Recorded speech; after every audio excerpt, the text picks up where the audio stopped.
how do you rank, if you had to rank what you eat, when you eat, and how much you eat, how would you rank those in terms of importance for health and longevity? Well, that's tough.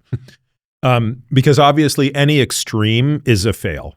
Like if you only ate the most farm to table, organic, perfect, remarkable regenerative food, but you literally consumed 2x the amount that you needed to be in energy balance, that's bad. If you always ate a slight caloric deficit, you were 5% below and you maintained, a very, very lean body weight. You were almost always in a state of some hunger without being malnourished. And you did it on Twinkies, that's bad. Mm-hmm. And if you compressed all of your eating to a 3-hour window and, blew it on other metrics, that's bad. So I think it's maybe not the easiest way to frame that question. I'm not going to Rich Miller you on that, but you can imagine what Rich would say. What if I said you have to rank them, but you can rank how close they are to each other?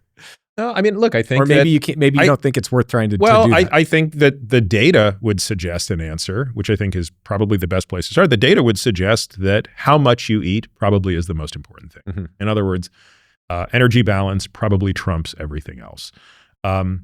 But the reason, again, I think the question is a bit misleading is it's much easier to be in energy balance when you are eating a diet that is they're healthy. Interrelated. Yeah.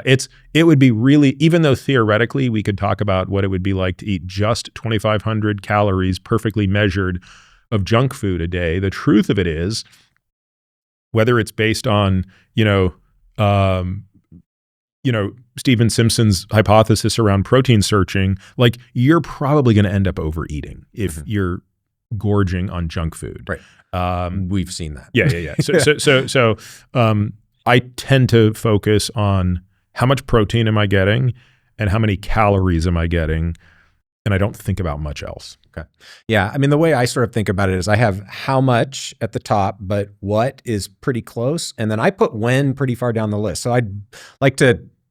Yeah, I would agree with that. I don't pay any attention. I mean, just by the nature of how my day is structured, I don't eat my first thing till typically about 11 a.m. And is that intentional because you believe that shrinking the window, or it's just that's what works for you? Yeah, it does. I'm not out there trying to eke out 4 hours of autophagy in the morning. Yeah. Okay. So it's that, hey, it just so happens that I eat between 11 and 7. Yeah. I think there's nothing magical about that fact. And by the way, if at 7 o'clock in the morning, my kids don't finish their French toast, they didn't, I'll eat it. I don't care. Yeah. Right. Yeah. Okay.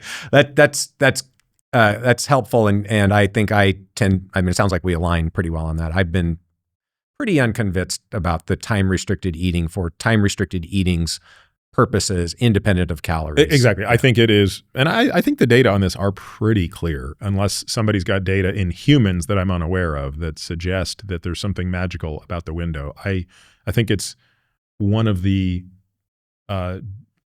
good tools to restrict calories. Yeah, for a lot of people, it helps restrict calories for sure. Yeah. Okay.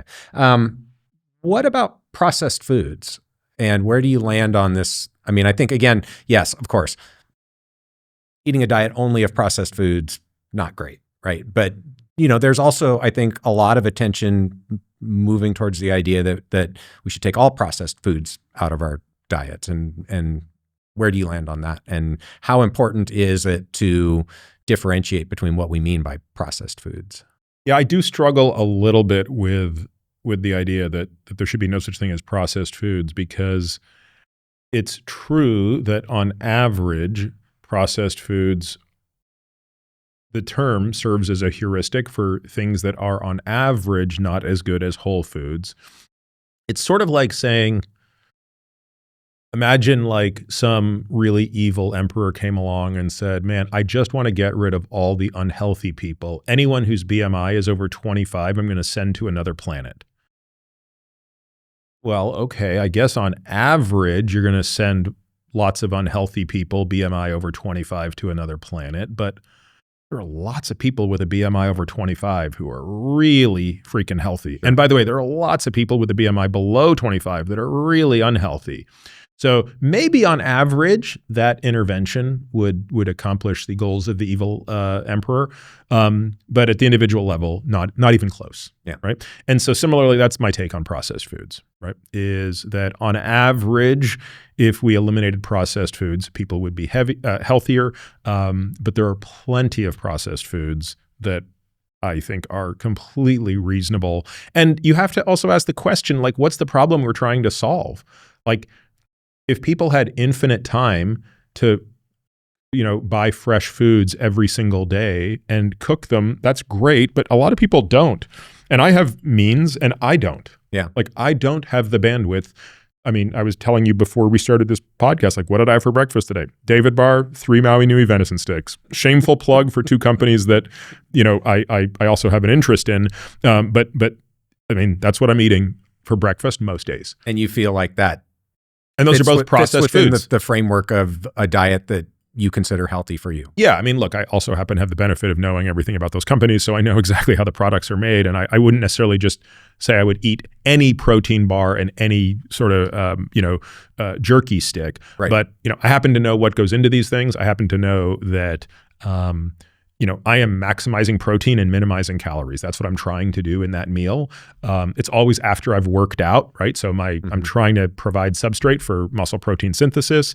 I want, actually prefer to eat it in a whole food. It's more satiating to me than drinking a shake. So like, I have my reasons for doing it, but the bottom line is it's processed. Now, on a weekend, yeah, maybe like if I've got the time, I'd rather make an omelet and, some avocado toast. Right. Right. But I don't have that time during the week. Like you've seen my schedule. Like I don't stop. Yeah. Yeah. I mean, I think that nuance is super important, that first of all, not all processed foods are the same. And there are multiple sort of competing aspects in your daily life that contribute to the way that you approach your nutrition. But I also think what you said about knowing the composition of those products is important and probably pretty challenging for the average person, right? So that because the macros don't always tell you the whole story. You have to kind of understand a whole bunch of other factors. And so as a rule of thumb, avoiding highly processed foods as much as you can reasonably is a good idea. Absolutely. And when you can't,